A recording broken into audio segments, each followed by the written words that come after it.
What if everything you believed about faith was turned upside down overnight? Imagine walking away from the religion you grew up with, not out of rebellion, but because you found something deeper. This isn't just a story about changing beliefs. It's about finding truth in the most unexpected place. We all have moments that force us to question what we know. For some, it's a sudden realization. For others, it's a slow awakening. But when you finally see things differently, there's no going back. Today, we're talking about a journey from one faith to another, not because one was wrong, but because the heart demanded something more. The moment everything changed, it wasn't a lightning bolt, no voice from the sky, just silence. And in that silence, a thought I couldn't ignore. What if there's more? I was sitting in church, the same pew I'd sat in for years. The stained glass windows cast the same colors across the floor.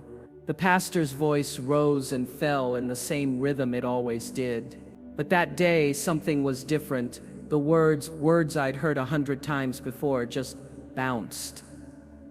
They hit the walls, the ceiling, the back of the room, but they didn't land on me, not the way they used to. I looked around. Everyone else seemed moved, nodding, amening. But me, I felt nothing, and that scared me more than any doubt ever had. Because up until that moment, faith had been like breathing. Automatic. Unquestioned. I prayed because that's what you did. I believed because that's what I was taught. But in that silence, in that space between the pastor's words, I realized something terrifying. I didn't feel it anymore. It wasn't anger, it wasn't rebellion, it was emptiness. Like I'd been handed a script to read, but the words weren't mine. And for the first time I wondered, what if I've been performing instead of believing? That thought, that tiny, quiet thought, was the crack in the foundation. Once it was there, I couldn't unsee it. I started noticing things I'd ignored before. The way some prayers felt like talking to a wall. The way the answers I got were always someone else's interpretation, never my own. The way God felt close in moments of despair but distant in everyday life. I began to question if faith is real. Why does it sometimes feel like a performance? If God is love, why does loving Him feel like following rules? I didn't have answers, just a growing hunger for something deeper, something real. So I did the only thing I could. I started searching, not with anger, not with rejection, but with an open heart. I read books, not just the Bible, but everything.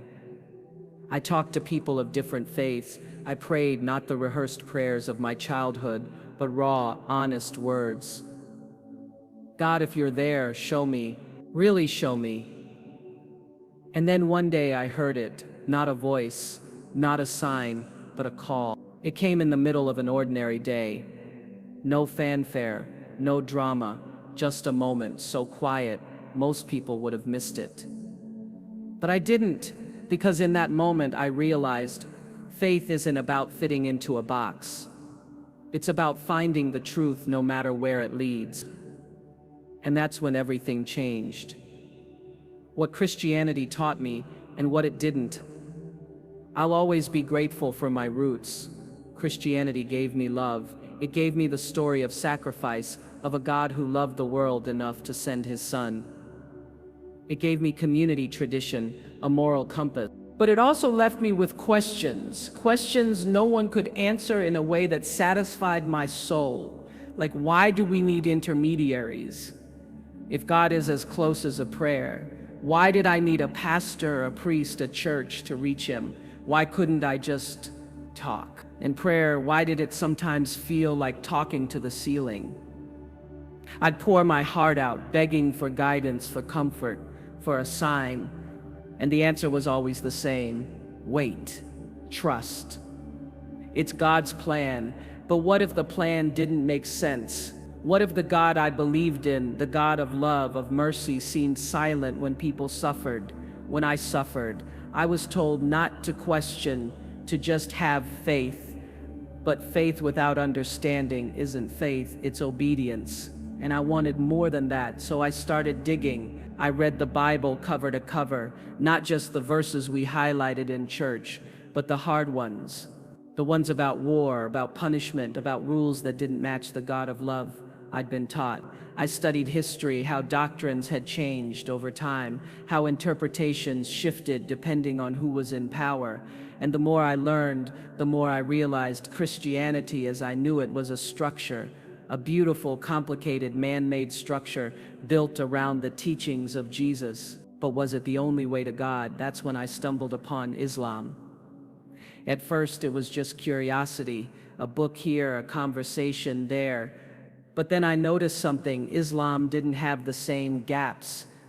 There were no intermediaries, no priests, no confessional, just you and God, no original sin, no needing salvation through someone else, just personal responsibility.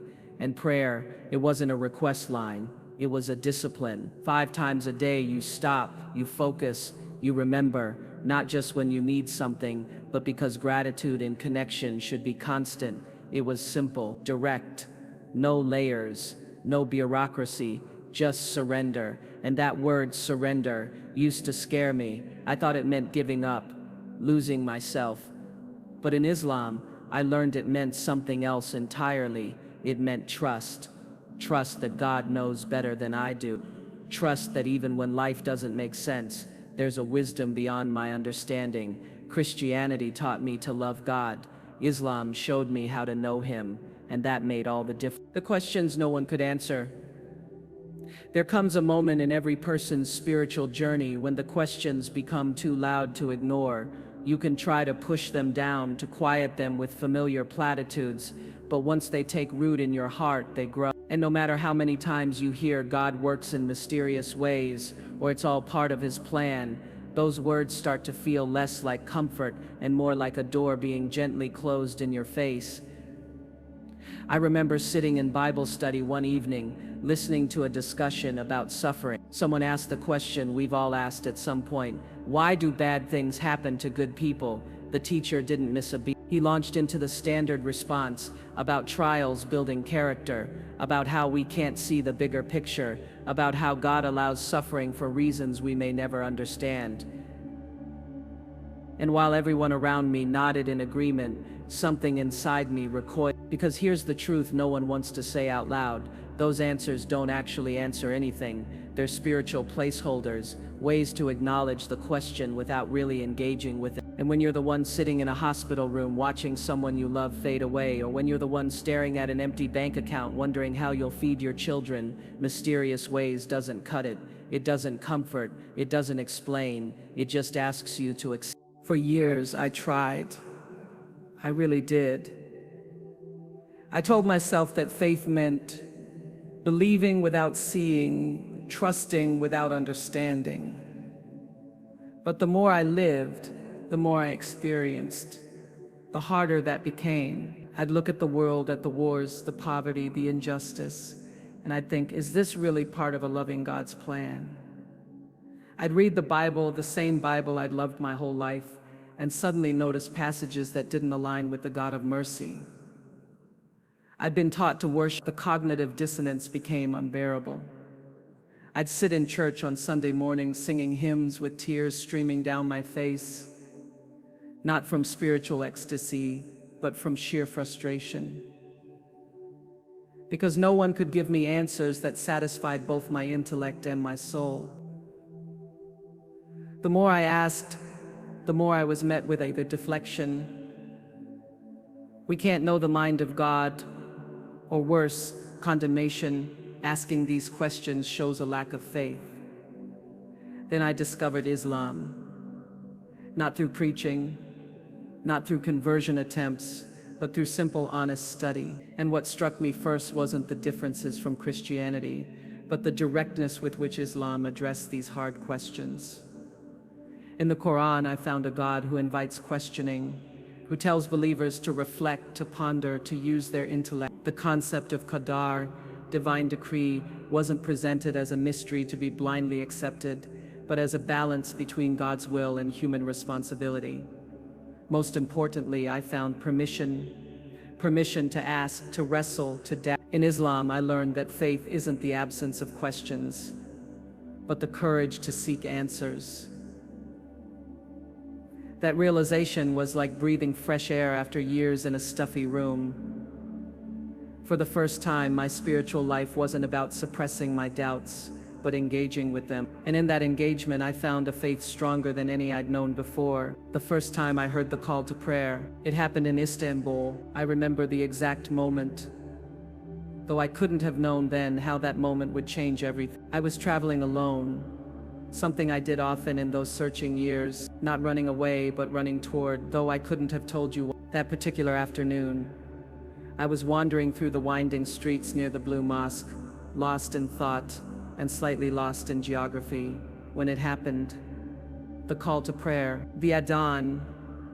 It wasn't my first time hearing it. I'd traveled in Muslim countries before, but this time was different. Maybe it was the place, maybe it was where I was in my journey, or maybe God knew I was finally ready to listen. The voice came from everywhere and nowhere, floating over the ancient city like something out of time. No musical accompaniment, no harmonizing choir, just a single human voice, raw and unfiltered, calling people to remember their creator. There was something about its simplicity that undid me. No performance, no production, just truth, stripped bare. I stood there on that cobblestone street, surrounded by people going about their day, and felt tears well up. Not sad tears, not happy tears, but the kind that come when something inside you recognizes a truth you didn't know you'd been missing. In that moment, I understood something fundamental. This was prayer as direct connection, not through ritual, not through an intermediary, but from the human soul straight to the divine. The muezzin wasn't performing, he was reminding, and in his voice,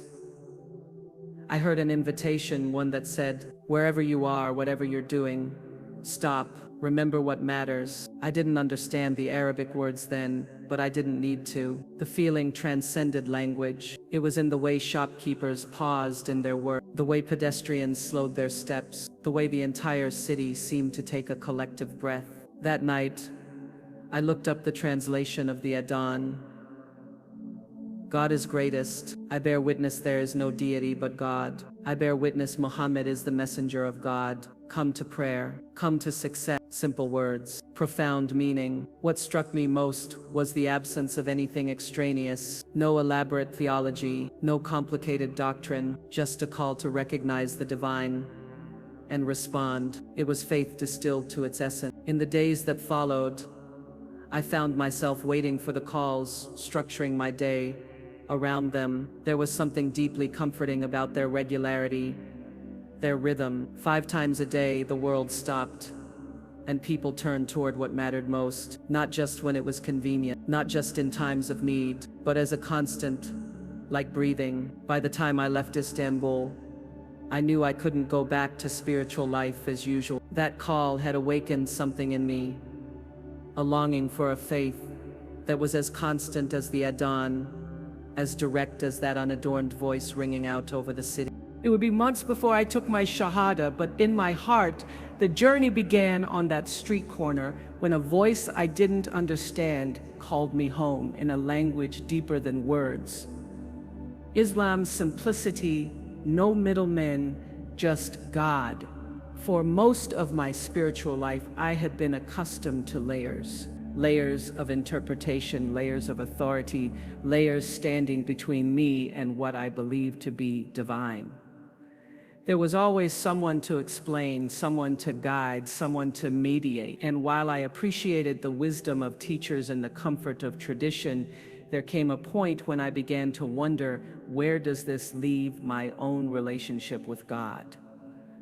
I remember the first time I walked into a mosque. It wasn't the architecture that struck me first, beautiful as it was. It wasn't the people, though they were welcoming. It was the absence of something, the absence of that familiar religious structure I had known all my life. There was no altar separating clergy from congregation, no special seats reserved for certain people, no ritual objects that only the ordained could handle. Just open space and people bowing together on equal ground. This realization came to me slowly, like sunlight gradually filling a room. In Islam, there were no priests, no confessional booths, no one whose job it was to take my prayers and deliver them for me. The Imam wasn't a spiritual intermediary, he was just someone who happened to know more and lead the prayer. The relationship was direct, unmediated, personal in a way I hadn't experienced before. I think back to how I used to pray in my previous faith. There were formulas to follow, certain words that had to be said in certain ways. There were times when I felt I needed to go through someone else to reach God, as if my own voice wasn't enough. And when I sinned, there were steps to take, people to confess to, processes to go through before I could feel forgiven. In Islam, it was startlingly different. When I wanted to pray, I simply prayed. No special language required. Though Arabic was beautiful, God understood me in my own tongue. When I made mistakes, I asked forgiveness directly without having to explain myself to another human being first. The Quran said it plainly, "When my servants ask you about me, I am near. I respond to the call of the caller when he calls upon me." Near, not distant, not behind layers of bureaucracy, near. This directness was both liberating and terrifying. Liberating because it meant my spirituality was my own responsibility, no one else could do it for me. Terrifying for exactly the same reason. There was no one to blame if my connection felt weak, no system to point to if my faith faltered. It was all on me. I began to understand why Muslims pray 5 times a day. It wasn't about ritual for ritual's sake. It was about maintaining that connection, keeping the line to God open and clear. Each prayer was like checking in, recalibrating, remembering who you were and why you were here. No one could do it for you. No one could stand in for you. It was between you and your Creator, pure and simple.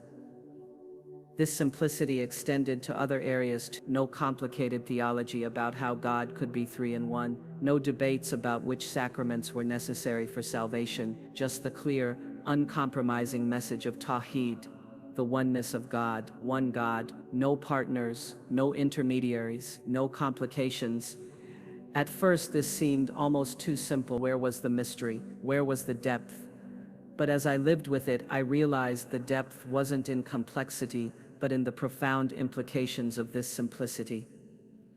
If God was truly one, and if I could relate to him directly, then everything changed. My worth wasn't determined by any human institution. My access to the divine wasn't controlled by any earthly power. My spiritual life wasn't contingent on anyone else's approval. This was the intimacy I had been missing all along. Not a distant God who needed messengers to carry my prayers, but a God who was as close as my jugular vein, as the Quran says. A God who knew me better than I knew myself, and who wanted to hear from me directly.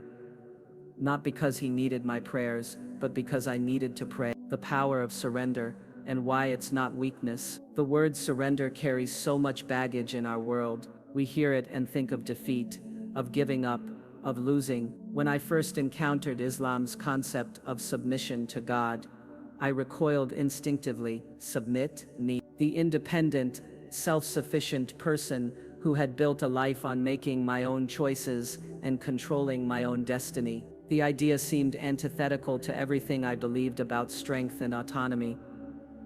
But something kept drawing me back to this idea of surrender. Maybe it was the way I saw Muslim friends face challenges with a calm I envied. Maybe it was the way the concept kept appearing in my reading, wrapped in layers of meaning I hadn't initially understood. Whatever the reason, I found myself returning to it, turning it over in my mind like a puzzle I needed to solve. The breakthrough came during a particularly difficult period in my life. I was facing a situation where, despite all my efforts, all my planning, all my worrying, things were completely out of my control. The more I tried to grip the situation, the more it slipped through my fingers. One night, exhausted from the mental gymnastics of trying to figure everything out, I did something uncharacteristic. I stopped. I let go. I said out loud, "I can't do this anymore. It's in your hands." In that moment, I tasted real surrender for the first time. And instead of feeling weak, I felt an incredible lightness. The weight I'd been carrying wasn't gone, the situation hadn't changed, but my relationship to it had. I had acknowledged a simple truth. Some things are beyond my control, and that's okay. This was my first glimpse into what Islam meant by submission. It wasn't about giving up agency or responsibility. It wasn't about passive acceptance of whatever came my way. It was about recognizing the limits of my power while trusting in a greater wisdom. It was active surrender, not whatever will be, but I will do my best and trust God with the rest. The Arabic word Islam itself means submission, and a Muslim is one who submits. But this submission isn't blind or mindless, a conscious choice to align one's will with divine will. It's saying, I don't have to understand everything to trust that there is wisdom in how things unfold. It's the ultimate exercise in humility, recognizing that the universe doesn't revolve around my plans, my timelines, or my limited perspective. What surprised me most was how empowering this surrender turned out to be. When I stopped trying to control every outcome, I found energy I didn't know I had. When I accepted that some things weren't mine to decide, I could focus better on the things that were. The Quran describes the believers as those who walk humbly on the earth, and I began to understand why. Humility isn't thinking less of yourself, it's thinking of yourself less. This surrender also changed how I viewed challenges. Instead of asking, why me? I began to ask, what can I learn from this? Instead of seeing difficulties as punishments, I saw them as opportunities to grow. The Prophet Muhammad, peace be upon him, said, "How wonderful is the affair of the believer, for all his affairs are good. If something good happens to him, he is grateful, and that is good for him. If something bad happens to him, he is patient, and that is good for him." This wasn't passive resignation. It was active reframe. The more I practiced this surrender, the more I realized it was the opposite of weakness. It takes tremendous strength to admit you don't have all the answers. It requires courage to trust when you can't see the whole picture. And it demands deep faith to keep moving forward when the path isn't clear. I think about the story of Hagar, left in the desert with her infant son Ishmael, with nothing but her trust in God. When their water ran out, she didn't just sit and wait for death. She ran between the hills of Safa and Marwa, searching for help, doing everything she could, even as she trusted in divine mercy. Her story, reenacted by millions during Hajj every year, perfectly captures this balance between effort and trust, between action and surrender.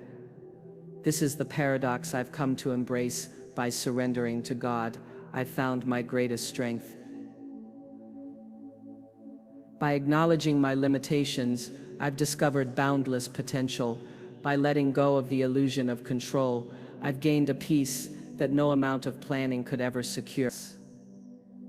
Submission, I've learned, isn't the end of the journey, it's the beginning. How prayer became my anchor. There was a time when prayer felt like shouting into the void. I'd close my eyes, pour out my heart, and then nothing. Just silence. The kind of silence that makes you wonder if anyone's listening. My prayers back then were crisis calls, emergency signals sent up when life got too heavy, when I needed something, when I was desperate. And when the crisis passed, the prayers would fade too until the next storm came. Everything changed when I discovered the rhythm of Islamic prayer. 5 times a day, every day, no matter what. At first the idea seemed impossible.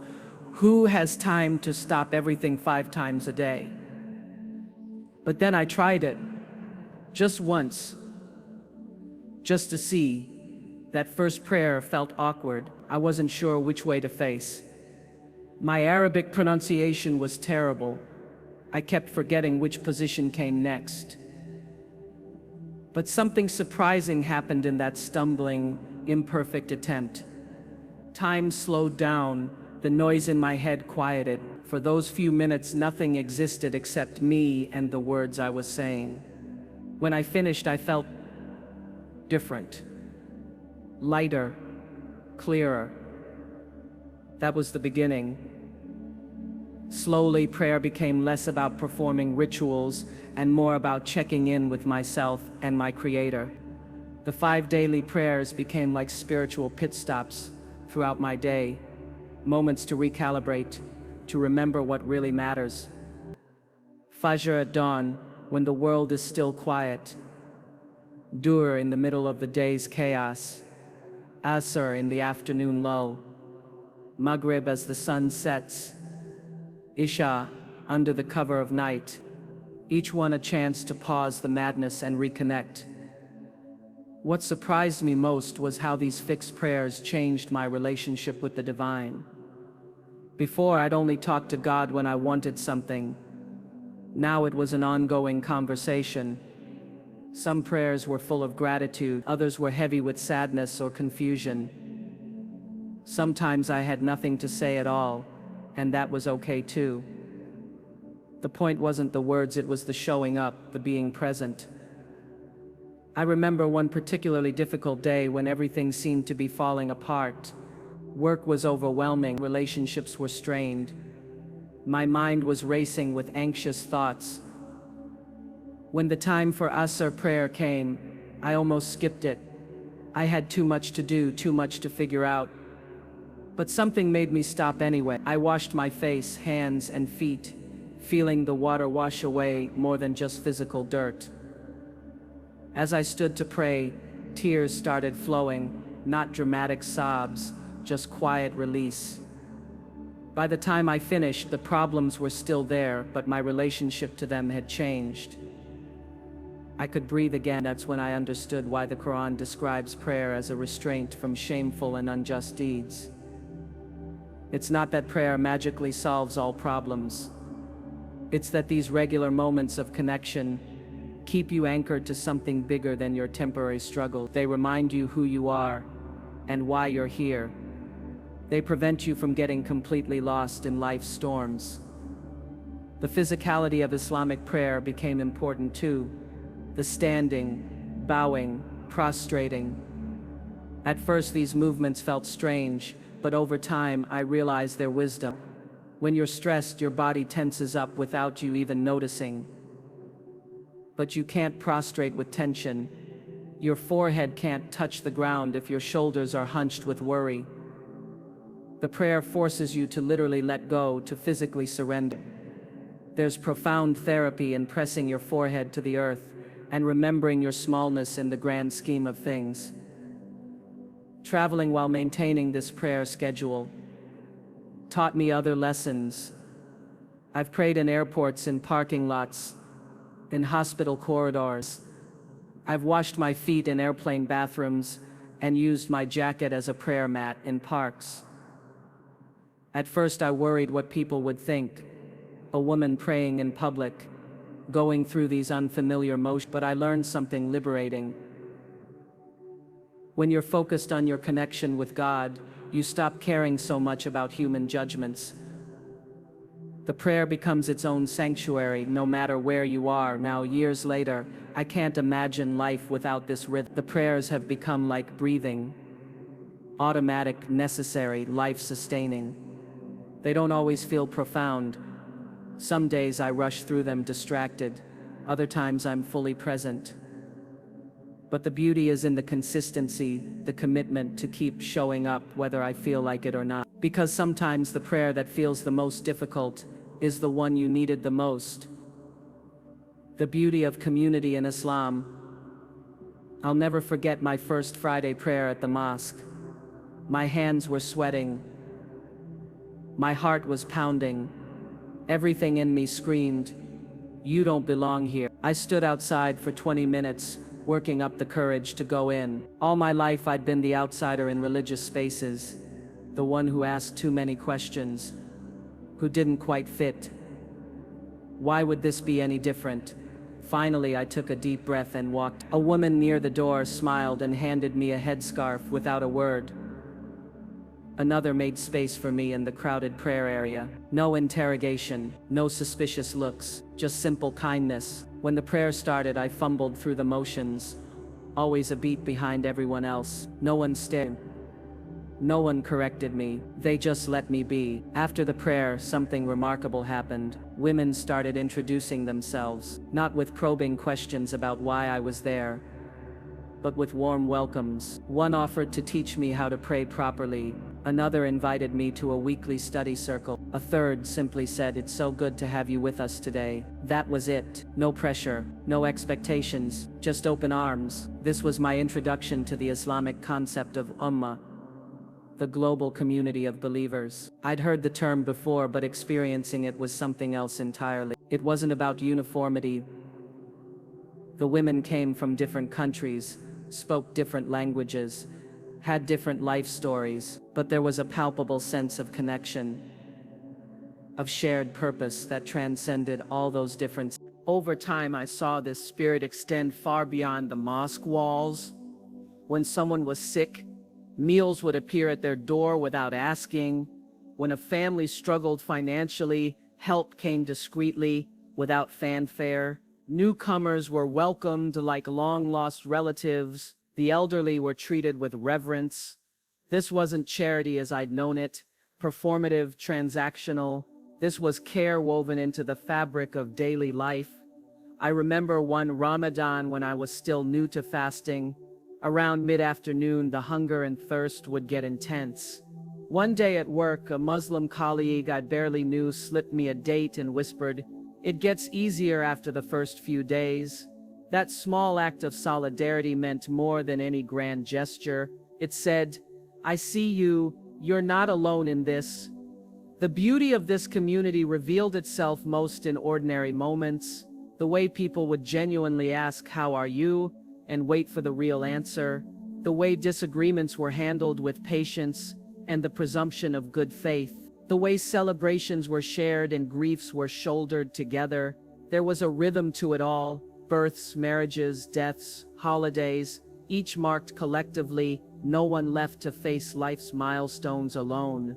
What struck me most was how this sense of community extended even to strangers. I learned that in Islam, feeding someone, even just offering a glass of water, is considered an act of worship. Smiling is charity.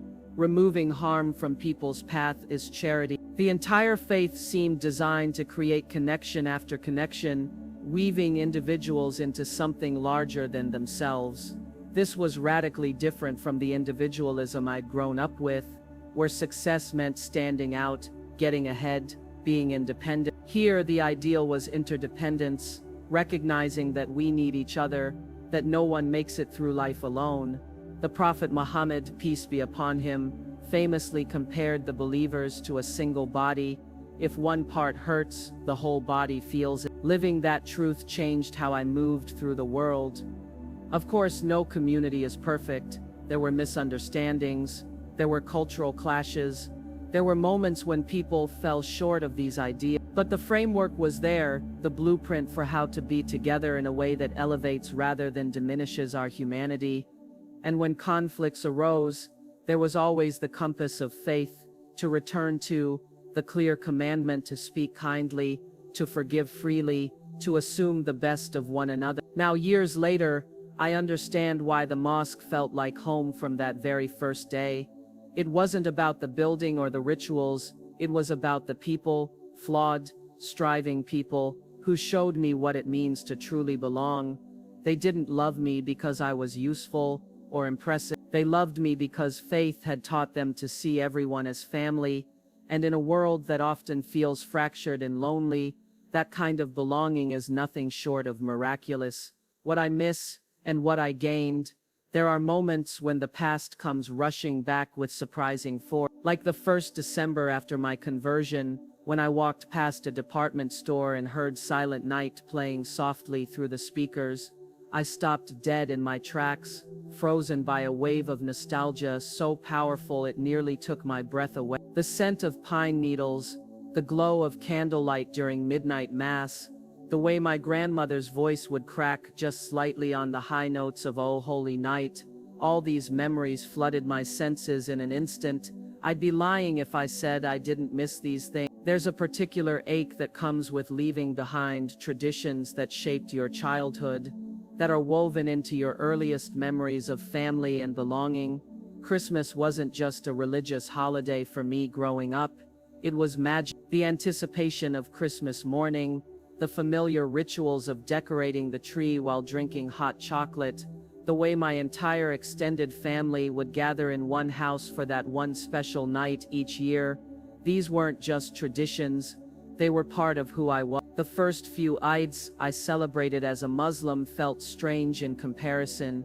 There was no decades worth of family customs to fall back on, no nostalgic songs that immediately transported me back to childhood. I was building new traditions from scratch, and there were moments when the unfamiliarity of it all made me feel untethered, like I was neither here nor there. But then something remarkable happened. Slowly, almost imperceptibly at first, the new began to take root in my heart just as deeply as the old ever had. The pre-dawn stillness of Eid morning, when the whole house would be awake before the sun, preparing special foods and dressing in our best clothes. The communal prayer where thousands of Muslims from every imaginable background stood shoulder to shoulder, the way children ran around collecting sweets and coins from the elders. These became my new touchstones, my new sacred moment. What surprised me most wasn't just that I grew to love these new traditions, but how they changed me in ways the old ones never had. Christmas had always been about receiving presents under the tree, gifts from Santa, the receiving of God's grace. Eid was different from the start. It began with giving Zakat al-Fitr, the obligatory charity before the holiday, ensuring everyone could celebrate. The focus wasn't on what I would get, but on what I could give, how I could help create joy for others. This shift in perspective was just one example of the deeper transformation happening within me. The faith I'd grown up with had been comfortable, familiar, like a well-worn sweater. Islam, by contrast, challenged me daily to be better, to do better, to look beyond myself in ways I never had before. 5 times a day, prayer interrupted whatever I was doing to remind me of higher priorities. Fasting during Ramadan taught me empathy for the hungry and gratitude for what I had. The constant emphasis on charity and social justice pushed me to think beyond my own needs. Most importantly, I gained a directness in my relationship with God that I'd never known before. No longer was I relying on someone else's interpretation of Scripture or waiting for a priest to explain what God wanted from me. The Quran spoke plainly, "Indeed, I am near." That nearness became my anchor. When I made mistakes, I sought forgiveness directly. When I needed guidance, I turned to the source. This unmediated connection was both terrifying and liberating. Terrifying because the responsibility was entirely mine, liberating because no human institution stood between me and my Creator. The peace that came with this new faith was different too. It wasn't the fleeting comfort of familiar rituals, but something more substantial, the peace that comes from knowing you're exactly where you're meant to be, even when it's hard. The peace of certainty in divine justice when human justice fails. The peace of surrender when control is impossible. Do I still feel pangs of nostalgia sometimes? Of course. Certain hymns still stir something deep in my soul. The smell of certain foods can instantly transport me back to my grandmother's kitchen.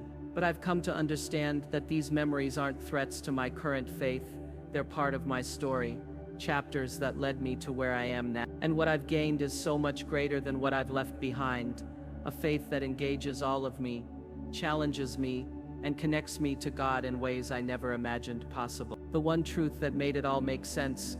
After years of searching, studying, questioning, and wrestling with doubts, it all came down to one simple truth. There is no God but God. La ilaha, these words, so simple a child can memorize them, contain depths of meaning that continue to unfold for me even now. I remember the moment this truth truly clicked for me. It wasn't during some dramatic spiritual experience or emotional breakdown. It was an ordinary Tuesday afternoon as I was reading the Quran yet again, trying to make sense of everything, Suddenly, the pieces fell into place with such clarity that I actually laughed out loud. All the complicated theology I'd wrestled with, all the philosophical debates that had kept me up at night, all the denominational differences that had confused me. None of it mattered in light of this one foundational truth. Islam didn't ask me to believe in mysteries or accept paradox. It didn't require me to suspend logic or ignore contradictions. It simply said there is one God. Worship Him. Live righteously. Be accountable for your actions. That's it. No intermediaries, no complicated formulas for salvation. Just pure, uncompromising monotheism. This clarity was revolutionary for me. Growing up, I'd struggled with concepts like the Trinity, how God could be three in one, how Jesus could be fully God and fully man. I'd been told these were divine mysteries beyond human understanding, that I just needed to have faith. But something in me always resisted this. If God wanted us to know Him, why would He make it so confusing? If truth is truth, shouldn't it make sense? Islam's answer was breathtaking in its simplicity. God is one, absolutely, completely, indivisibly one, not three in one, not manifest in human form, just God, the Creator, separate from His creation, needing nothing and no one, the source of all that exists. This wasn't some abstract philosophical concept. It was a truth so clear and straightforward that it resonated in my bones. With this understanding, everything else fell into place. If God is truly one, then worship must be directed to Him alone. No saints, no intermediaries, no human figures to venerate. If God is truly one, then all people stand equal before Him. No special priesthood, no chosen people, no spiritual hierarchy. If God is truly one, then His message must be consistent throughout time, not changing based on era or audience. This consistency was another revelation. Reading the Quran, I found the same essential message delivered by all the prophets I'd grown up learning about: Noah, Abraham, Moses, Jesus. Worship God alone. Be righteous. Care for others. The message never changed because the truth never changes. The packaging might have been different for different times and places, but the core was always the same. Accountability was the other piece that made everything click. In Islam, each soul is responsible for itself. No one bears another's sins. No one can intercede unless God permits it. Your faith isn't inherited, it's your own choice. Your actions aren't determined, they're your own responsibility. This was both terrifying and empowering. No longer could I blame my upbringing, my circumstances, or anyone else for my spiritual state. The choice was mine, and so were the consequences. This accountability extended to how I treated others. The Quran and teachings of the Prophet Muhammad, peace be upon him, were full of clear directives. Be just even if it's against yourself or your family. Stand up for truth, even if it's unpopular. Care for the orphan, the poor, the stranger. These weren't suggestions or ideals to aspire to. They were obligations, part and parcel of what it meant to worship the one God. The beauty of this truth was in its completeness. It wasn't just about believing the right things, it was about living them daily. Prayer kept you connected. Fasting taught you self-discipline. Charity kept you from greed. Pilgrimage reminded you of unity. Every aspect of the faith reinforced the others, creating a complete way of life that nurtured both individual spirituality and communal harmony. I often think back to that moment of clarity when all the pieces finally fit together. It wasn't that I'd found all the answers to every theological question. It wasn't that life suddenly became easy or that I stopped having doubts, but I'd found the compass that would always point me true, the oneness of God. As long as I held to that, everything else would fall into place. Years later, this truth remains my anchor. When life gets complicated, when doubts creep in, when the world seems chaotic, I return to it. There is no God but God. Simple, clear, unchanging. In a world full of noise and confusion, that's the truth worth building a life upon. This isn't about saying one religion is right and another is wrong. It's about the journey to where your soul feels at home. If you've ever questioned, ever doubted, ever felt like there's more out there, keep searching. The truth isn't afraid of questions.